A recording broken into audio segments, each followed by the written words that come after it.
Habakkuk chapter 1. This is the message that the prophet Habakkuk received from the Lord in a vision.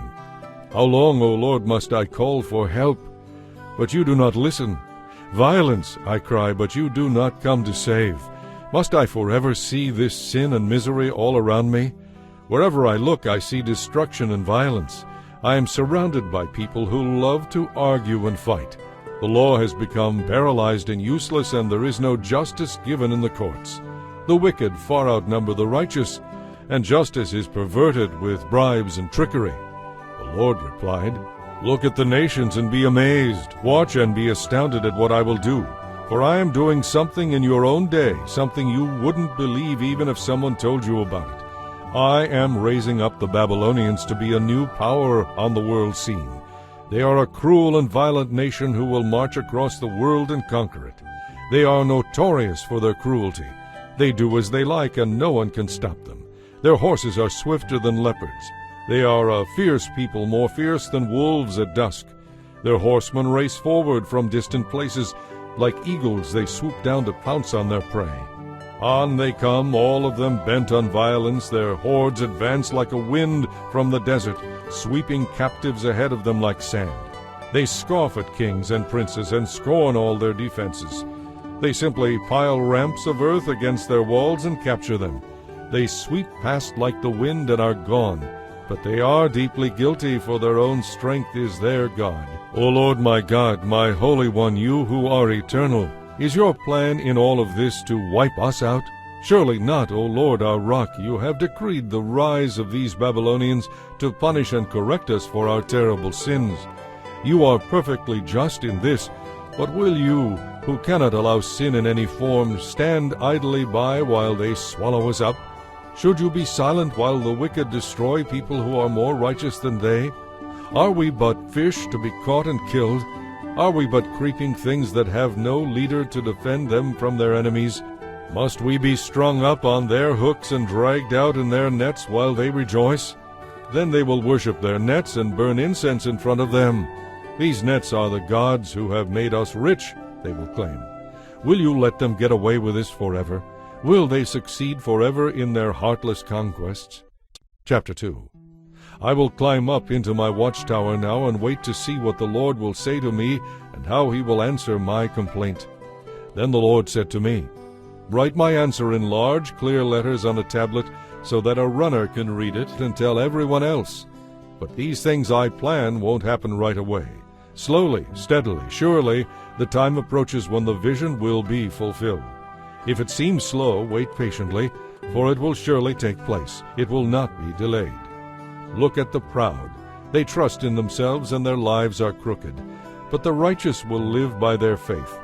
Wealth is treacherous, and the arrogant are never at rest. They range far and wide, with their mouths opened as wide as death, but they are never satisfied. In their greed they have gathered up many nations and peoples. But the time is coming when all their captives will taunt them, saying, You thieves! At last justice has caught up with you. Now you will get what you deserve for your oppression and extortion. Suddenly your debtors will rise up in anger. They will turn on you and take all you have, while you stand trembling and helpless. You have plundered many nations, now they will plunder you.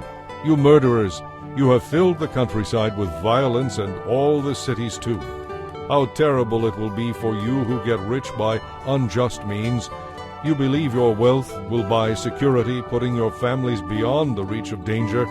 But by the murders you committed, you have shamed your name and forfeited your lives. The very stones in the walls of your houses cry out against you, and the beams in the ceilings echo the complaint. How terrible it will be for you who build cities with money gained by murder and corruption. Has not the Lord Almighty promised that the wealth of nations will turn to ashes? They work so hard, but all in vain. For the time will come when all the earth will be filled, as the waters fill the sea, with an awareness of the glory of the Lord.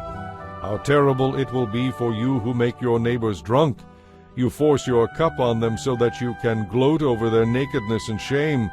But soon it will be your turn. Come, drink, and be exposed. Drink from the cup of the Lord's judgment, and all your glory will be turned to shame. You cut down the forest of Lebanon. Now you will be cut down. You terrified the wild animals you caught in your traps. Now terror will strike you because of your murder and violence in cities everywhere. What have you gained by worshiping all your man-made idols? How foolish to trust in something made by your own hands. What fools you are to believe such lies. How terrible it will be for you who beg lifeless wooden idols to save you. You ask speechless stone images to tell you what to do. Can an idol speak for God? They may be overlaid with gold and silver, but they are lifeless inside. But the Lord is in his holy temple. Let all the earth be silent before him. Chapter 3. This prayer was sung by the prophet Habakkuk. I have heard all about you, Lord, and I am filled with awe by the amazing things you have done. In this time of our deep need, begin again to help us, as you did in years gone by. Show us your power to save us, and in your anger remember your mercy. I see God, the Holy One, moving across the deserts from Edom and Mount Paran. His brilliant splendor fills the heavens, and the earth is filled with his praise. What a wonderful God he is! Rays of brilliant light flash from his hands. He rejoices in his awesome power. Pestilence marches before him, plague follows close behind. When he stops, the earth shakes. When he looks, the nations tremble. He shatters the everlasting mountains and levels the eternal hills.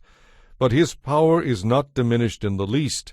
I see the peoples of Cushan and Midian trembling in terror. Was it in anger, Lord, that you struck the rivers and parted the sea? Were you displeased with them? No, you were sending your chariots of salvation. You were commanding your weapons of power. You split open the earth with flowing rivers. The mountains watched and trembled. Onward swept the raging waters. The mighty deep cried out, lifting its hands to the Lord. The lofty sun and moon began to fade, obscured by brilliance from your arrows and the flashing of your glittering spear. You marched across the land in awesome anger and trampled the nations in your fury. You went out to rescue your chosen people, to save your anointed ones. You crushed the heads of the wicked and laid bare their bones from head to toe. With their own weapons you destroyed those who rushed out like a whirlwind, thinking Israel would be easy prey. You trampled the sea with your horses, and the mighty waters piled high. I trembled inside when I heard all this. My lips quivered with fear. My legs gave way beneath me, and I shook in terror. I will wait quietly for the coming day when disaster will strike the people who invade us. Even though the fig trees have no blossoms, and there are no grapes on the vine, even though the olive crop fails and the fields lie empty and barren, even though the flocks die in the fields and the cattle barns are empty, yet I will rejoice in the Lord. I will be joyful in the God of my salvation. The sovereign Lord is my strength.